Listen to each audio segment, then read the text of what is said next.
मित्रांनो नमस्कार। आज बुधवार अचानक आपल्या समोर आलो आहे आणि तो एक विषय असा घेऊन आलो आहे की ज्याच्यावर अनेकांनी विचार अनेक राजकीय पक्षांनी त्याच्यावर विचार करायला पाहिजे। उत्तर पश्चिम मुंबई मतदारसंघातून 48 मतांनी अमोल कीर्तीकर यांचा पराभव झाला। आता तो पराभव झाला की तो पराभव केला गेला हे आता कोर्टामध्ये गेल्यानंतर सिद्ध होईल, पण इतकं नक्की की काहीतरी गोलमाल तिकडे आहे। हा विषय आपण बाजूला ठेवूया, कारण शेवटी जो जीता वही सिकंदर। पण यातली काही इनसाइड स्टोरी आहे जी तुमच्या बरोबर शेअर करणं मला गरजेचं वाटलं। उत्तर पश्चिम मतदारसंघ एकूण मतदान झालं होतं जवळजवळ 9.25 लाखाच्या आसपास, 9,40,000। त्याच्यामध्ये अमोल कीर्तीकर यांना 4.5 लाख, रवींद्र वायकर यांना 4.5 लाख। आता तुम्ही म्हणाल की दोघांना 4.5 मतं कशी पडली, तर 4.5 लाख मतं पडायला कारण असं होतं की या भागातील जवळपास गुजराती, मारवाडी, जैन आणि उत्तर भारतीय यांनी जे एकत्रित मतदान केलं होतं ते मोदींना केलं होतं। म्हणजे मोदींना डोळ्यासमोर ठेवून केलं होतं। ते मतदान जवळपास 3 लाखाच्या घरात होतं। त्या 3 लाखापैकी एखादी 5-10 हजार जर मतं सोडली तर सर्व मतं ही रवींद्र वायकरांना मिळाली। दुसरीकडे अमोल कीर्तीकर यांना 4.5 लाख मतं मिळाली। त्या 4.5 लाखामध्ये जर तुम्ही विचार केला तर मुस्लिम समाजाने जवळजवळ 2.25 लाख ते 2 लाख मतदान केलं। जवळपास 98% मतदान हे अमोल कीर्तीकरांना केलं। दुसरी गोष्ट मराठी मतदारांनी जवळपास 2 ते 2,10,000 मतं, म्हणजे जे 3.25 लाख वोटिंग झालं होतं त्यातलं सर्वात मोठं 2.25 लाखाच्या आसपास मतदान जे आहे ते अमोलला केलं। त्यामुळे अमोल कीर्तीकर यांना 4.5 लाख मतं मिळाली आणि रवींद्र वायकर यांना 4.5 लाख मतं मिळाली। अमोल कीर्तीकर यांना वर्सोवामध्ये 30 लाखाची आघाडी मिळाली, ज्या ठिकाणी मुस्लिम मतदार मोठ्या संख्येने आहेत। पश्चिम अंधेरी जेथे रवींद्र वायकर यांना लीड जास्ती मिळाली, कारण तिथे साऊथ इंडियन, पंजाबी, गुजराती, मारवाडी हा मतदार मोठ्या प्रमाणावर होता। त्यामुळे तिथे 8 ते 10 हजाराची लीड ही वायकरांना मिळाली। अंधेरी पूर्वकडे तसंच झालं, 8 ते 10 हजाराची लीड ही वायकरांना मिळाली। सगळ्यात महत्वाची आश्चर्यकारक गोष्ट म्हणजे 11,500 पिछाडीवर होते जोगेश्वरीमध्ये वायकर स्वतःच्या मतदारसंघात। त्यानंतर दिंडोशीमध्ये असं झालं की फक्त 1,500च्या लीडने अमोल कीर्तीकर आघाडीवर होते। म्हणजे खरं तिथे 10 ते 15,000चा लीड हवायला पाहिजे होता, तो झाला 1,500वर। आणि आता सगळ्यात मोठी गोष्ट म्हणजे गोरेगाव मतदारसंघात असं झालं की जवळपास 22,500 ते 23,000चा लीड हा रवींद्र वायकर यांना मिळाला। म्हणजे एकंदरीत उत्तर पश्चिम मतदारसंघाची जर तुम्ही स्थिती बघाल तर गुजराती, मारवाडी, जैन, उत्तर भारतीय आणि दक्षिण भारतीय, साऊथ इंडियन यांनी सर्वाधिक मत एकत्र करून ही महायुतीच्या पारड्यात टाकली आणि मुस्लिम, ख्रिश्चन आणि मराठी मतदार हे मोठ्या संख्येने अमोल कीर्तीकर म्हणजेच महाविकास आघाडीच्या बाजूने गेली। आता जर गोरेगावचा तुम्ही विचार केला, आणि म्हणूनच मी म्हटलं की इनसाइड स्टोरी सांगणार आहे, गोरेगावचा विचार केला 23,000चा लीड। आजपर्यंत भाजपला जो लीड होता तो 2019 पासून ते 2014-2019 याच्यामध्ये भाजपचा लीड हा 5 ते 6 हजाराचा गोरेगावात होता। अचानक तो 22,000वर आला। तो कसा आला? सर्वात महत्वाचं कारण असं आहे की रवींद्र वायकर यांना गोरेगावातून शिंदे गटाची काही मदत झाली नाही। मला स्वतःला अजूनही मी त्या गोष्टीवर ठाम आहे की काही प्रभाव गोरेगावात शिंदे गटाचा नाहीये। शिंदेच्या शिवसेनेची 4-5 हजार मतं एक वायकरांना मिळाली असतील, राष्ट्रवादी अजितदादा गटाची एखादी 1000 मतं तिथे वळलेली असतील। मग जी 90 ते 92 हजार मतं मिळाली 1,73,000 पैकी वायकरांना, ती कुठून मिळाली? तर मी आजही तेच सांगतो आहे की गुजराती, मारवाडी, जैन, उत्तर भारतीय, दक्षिण भारतीय आणि मराठी जे समाज आहे त्याच्यामधला ब्राह्मण समाज, या समाजाने रवींद्र वायकर यांना मतदान केलं। रवींद्र वायकरांवर अनेक आरोप होते। 500 कोटीचा घोटाळा केला, ईडी चौकशी झाली, सीबीआय चौकशी झाली, मुंबई पोलिसांनी चौकशी केली। त्यांनी स्वतः मान्य केलं की मला एक तर जेलमध्ये जावं लागेल किंवा दुसऱ्या पक्षात जावं लागेल। त्याच्यानंतरही त्यांना हे मतदान झालंय। आता मजा अशी आहे की नेमका भाजपची प्लस पॉइंट काय होती गोरेगावमध्ये? तर भाजपचा सगळ्यात मोठा प्लस पॉइंट हा होता की भाजपच्या मागे उत्तर भारतीय, गुजराती, मारवाडी, जैन आणि दक्षिण भारतीय समाज ठामपणे उभा होता।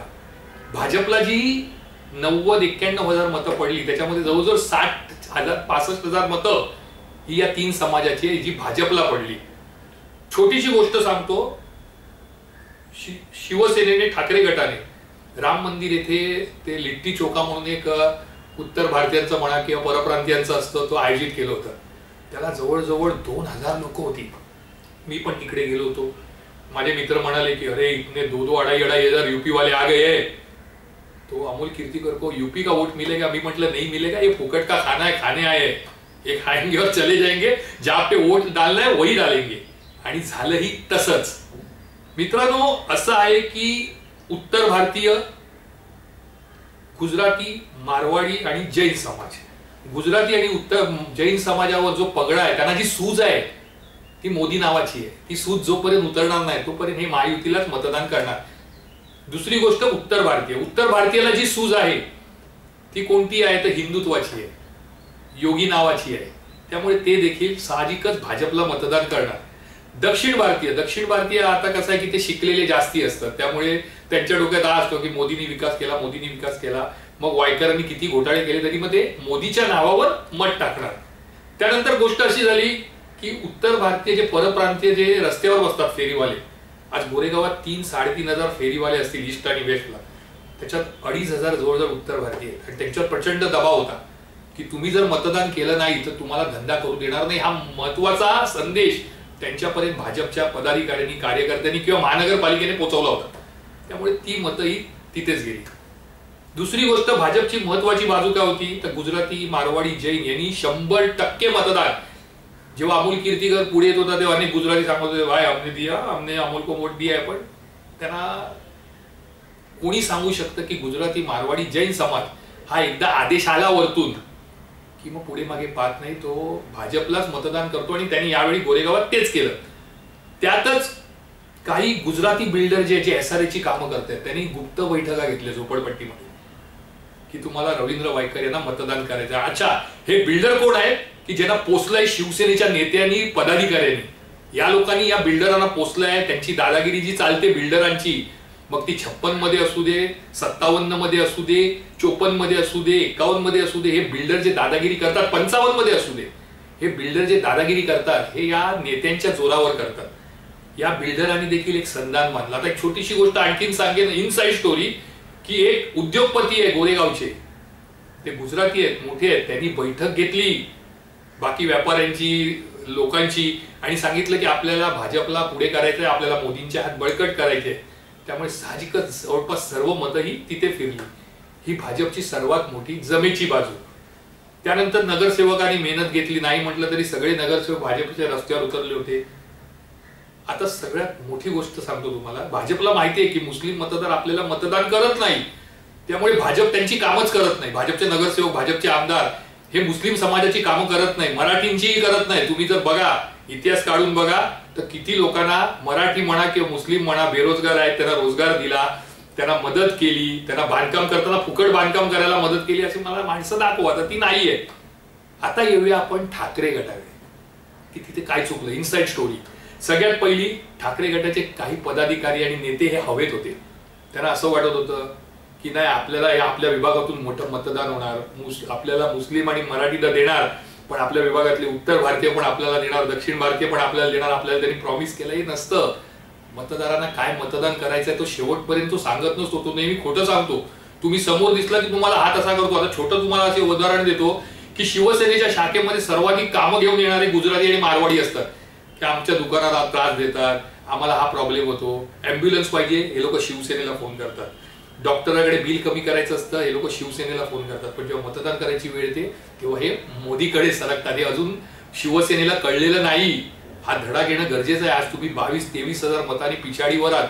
तुम्ही सोडून द्या, गुजराती मारवाडींची कामही करणं सोडा, त्यांच्या वाटेला जाणं सोडा, त्यांच्याकडे मतही मागू नका. कारण जोपर्यंत मोदी नावांची सूज त्यांच्यात आहे, त्यांच्यावर आहे, त्यांच्या अंगावर आहे, तोपर्यंत परप्रांतीय म्हणजे उत्तर भारतीय आणि गुजराती, मारवाडी, जैन मतदार हे शिवसेना असू दे, काँग्रेस असू दे, त्याला मतदान करणार नाही.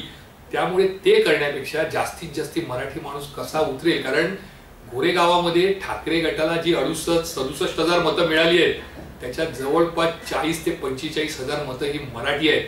आणि दुर्दैवाची बाब सांगेन की 54% काय मतदान झालं आहे गोरेगावात, त्यातलं जास्ती मतदान हे अमराठी लोकांनी केलेलं आहे. तुम्ही मराठी वस्ती असलेल्या ठिकाणीचं मतदान बघितलं तर ते कमी झालंय, कारण आळसावलेले आहे मराठी माणूस. मराठी माणसाला असं कधी वाटत नाही, आम्ही बोंबाबोंब मारतो की तुम्ही जर जागे झाला नाही, झोपेचं सोंग घेतलं तर हे गुजराती मारवाडी जैन तुमच्या डोक्यावर बसतील. मराठी माणसाला फरकच चायला पडत नाही. तो असं समजतो की परमेश्वराने आयुष्य दिलंय, मजेत काढू, जितकं काढता येईल तेवढं काढू, मग ते सुखात काढू, दुःखात काढू, कसंही काढू. त्यामुळे ठाकरे गटाने मराठी माणसाला जाग करणं गरजेचं आहे. तुमचा संपर्क वाढवा, मराठी माणसाबरोबर संपर्क जास्ती ठेवा, मराठी माणसांना जास्तीत जास्ती तुम्ही मतदानाला उतरा, त्यांची कामं करा, त्यांच्या मदतीला जा, त्यांची बेरोजगारी असेल तर त्यांना रोजगार द्या. तुम्हाला जे मदत करणार आहेत अशा माणसांच्या मागे उभं राहणं गरजेचं आहे. अमोल कीर्तीकर यांनी बघा आता महामंडळ गोरेगावात जवळजवळ 100च्या वर मंडळ आहेत. मंडळ कोणाच्या बापाची असतात का हो? अमोल कीर्तीकर यांनी किती मदत केली या मंडळांना. त्यांचे नवरात्रोत्सव असू दे, त्यांचे गणेशोत्सव असू दे, त्यांचा दहीहंडी उत्सव असू दे, अमोल कीर्तीकर मदत करतात आणि त्याच्या उलट भाजपवाले 1 रुपया देत नाही. ही गोरेगावची स्थिती आहे. पण शेवटच्या श्रेणी काय झालं, अर्ध्याधिक मंडळांनी हात वर केले, आम्हाला पैसे दिले तरच आम्ही काम करणार. मग अशा मंडळांना दूर ठेवणं सगळ्यात महत्वाचं आहे. जर ते तुम्हाला फक्त कामापुरतं, पैसे घेण्यापुरतं जर वापर करत असतील तर अशा मंडळांचा काय वापर. अशा मंडळांना दूर ठेवणं सगळ्यात चांगलं आहे. कारण असे जर मंडळ पैसे मिळणार म्हणून कामं करणार असं जर त्यांचा व्यवहार असेल तर तो चुकीचा आहे. त्यामुळे ठाकरे गटाने जसं भाजपच्या काही मी जमेच्या बाजू सांगितल्या, तसं ठाकरे गटाने हे लक्षात ठेवायला पाहिजे की एक तर हवेत राहायचं नाही, हवेच्या खाली राहायचं. दुसरी गोष्ट, मराठी माणसाला जागृत करा, मराठी माणसासाठी काहीतरी करा, मराठी माणसं जास्तीत जास्त मतदानाला कशी उतरवतील ते बघा. आणि सगळ्यात महत्वाची गोष्ट, मुस्लिम समाजाने एकदम साथ दिलेली आहे. म्हणजे बाकी गद्दार ठरले, ज्यांची तुम्ही कामं केली त्या सगळ्यांनी कोलांट्या उड्या मारल्या. मग त्यात मराठी माणसं पण आली, ब्राह्मण लॉबी पण आली, त्याच्यामध्ये गुजराती, मारवाडी, परप्रांतीय, दक्षिण भारतीय, पंजाबी सगळे आले. पण पूर्ण जसे मोदींसोबत परप्रांतीय, उत्तर भारतीय आणि गुजराती, मारवाडी जसे इमानदार राहिले, तसंच महाविकास आघाडी सोबत हा मुस्लिम समाज इमानदार राहिलेला आहे. त्यामुळे त्यांची कामं करा. गोरेगावात आज 22 ते 23 हजारात तुम्ही पिछाडीवर आहात. म्हणजे 5-10 हजारावरनं तुम्ही 2014ला तुम्ही 5,000ने मागे होता, 4,800 ने, ते आज तुम्ही 22-23 हजारावर आलाय. तर ते कसं कमी करता येईल ते बघा. ते करताना मला स्वतःला वाटतं की ज्या बिल्डरांनी तुमचा घात केलाय, मिटिंगा घेतल्या, भाजपला मतदान सांगितलंय, त्यांचा शोध घ्या. त्यांचे SRA प्रोजेक्ट, त्यांचे रिडेव्हलपमेंट प्रोजेक्ट इथे लक्ष द्या. फक्त पैसे मिळणार त्यांच्याकडनं म्हणून जाऊ द्या, आपल्याला आता पैसे मिळतात तसं करू नका. वायकरांनी पुष्कळ पैसे वाटले, अमोलनी वाटले असतील, अमोल कीर्तीकरनी, पण वायकरने प्रत्येक मतदारसंघात 2-2, 3-3 कोटी वाटले. म्हणजे अगदी मनसे सारखेलाही 25-30 लाख दिले. आता ते म्हणतील मिळाले नाही, तर त्याचे पुरावेही माझ्याकडे आहेत, रेकॉर्डिंग केलेले, मी दाखवेन. मला चॅलेंज केलं तर मी तेही पुढे दाखवेन की कोणाकोणाला कसे पैसे मिळाले. पण त्यात आपल्याला पडायचं नाही, मला याच गोष्टीत पडायचं. तुम्ही 22 हजारांनी मागे आहात. का मागे आहात तर तुम्ही हा स्वतः विचार करा, स्वतः बैठका घ्या, त्यात ठरवा की कोणते पदाधिकारी हवेत होते, कोणत्या पदाधिकाऱ्यांनी नुसते फुसके बार सोडले आणि खरंच कोणत्या पदाधिकाऱ्यांनी मेहनत केली. हे ठाकरे गटाने लक्षात ठेवलं पाहिजे. कारण आज बाजी ही भाजपच्या हातात आहे. भले 3-3 ठिकाणी विजयी आहे, 3 मतदारसंघामध्ये महायुती आहे, 3 मतदारसंघात महाविकास आघाडी आहे. कोर्टाचा काय निकाल लागेल तो लागेल. पण रवींद्र वायकर 48 मताने जिंकले आहेत. आता ते कसे जिंकले, काय जिंकले हे कोर्टात येईल, पण जिंकले आहे. त्यामुळे जो जीता वही सिकंदर. पण तरी देखील ही इनसाइड स्टोरी आहे दोघांसाठी, खास करून भाजपसाठी, की तुमचं 22 हजारचं मताधिक्य आहे. तुमचं अभिनंदन आहे. ते मताधिक्य कसं वाढवता येईल याकडे तुम्ही लक्ष ठेवा. आणि ठाकरे गट अर्थात महाविकास आघाडीला मी हे सांगेन की तुमच्यातल्या काय त्रुटी आहेत, कोणते मतदार तुमच्या सोबत आहेत, कोणते फक्त तुमचा वापर करतात, याकडेही लक्ष द्या आणि योग्य पावलं उचला. मी अमित जोशी आता येणाऱ्या रविवारी एखादा नवा विषय घेऊन तुमच्याकडे येईन. तोपर्यंत तुमची रजा घेतो. जय हिंद, जय महाराष्ट्र.